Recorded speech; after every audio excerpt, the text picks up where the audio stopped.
President Donald Trump's oldest son on Monday released a series of private Twitter exchanges between himself and WikiLeaks during and after the 2016 election, including pleas from the website to publicize its leaks. Donald Trump Jr.'s release of the messages on Twitter came hours after The Atlantic first reported them.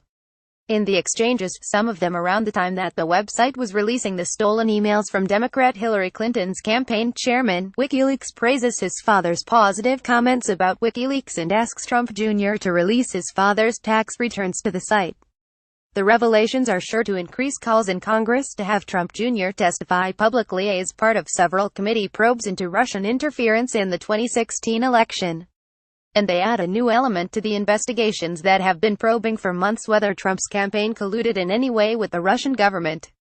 In an intelligence assessment released last January, the NSA, CIA and FBI concluded that Russian military intelligence provided information from the DNC and senior Democratic officials to WikiLeaks.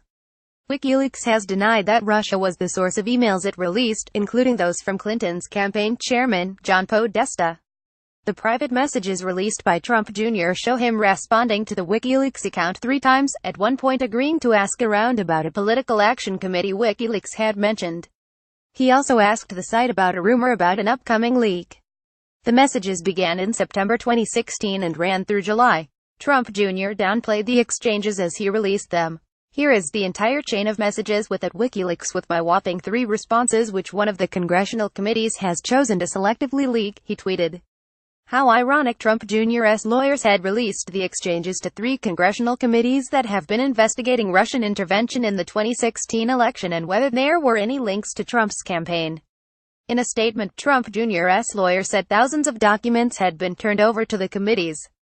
Putting aside the question as to why or by whom such documents, provided to Congress under promises of confidentiality, have been selectively leaked, we can say with confidence that we have no concerns about these documents and any questions raised about them have been easily answered in the appropriate forum, said Alan Futerfas.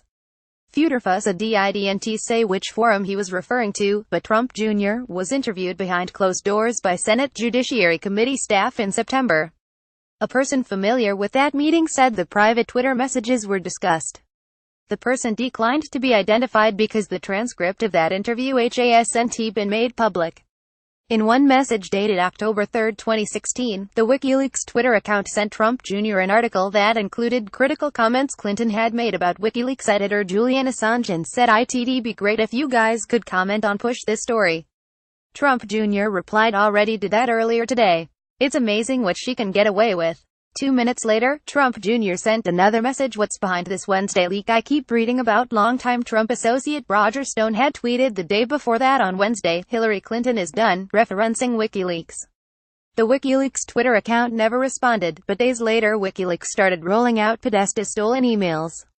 After the emails were released, WikiLeaks sent Trump Jr. a searchable link of the emails. Trump Jr. tweeted that link 2 days later, on October 14, 2016, The Atlantic noted. The rest of the messages are one-sided, with WikiLeaks sending Trump Jr. messages through July 2017.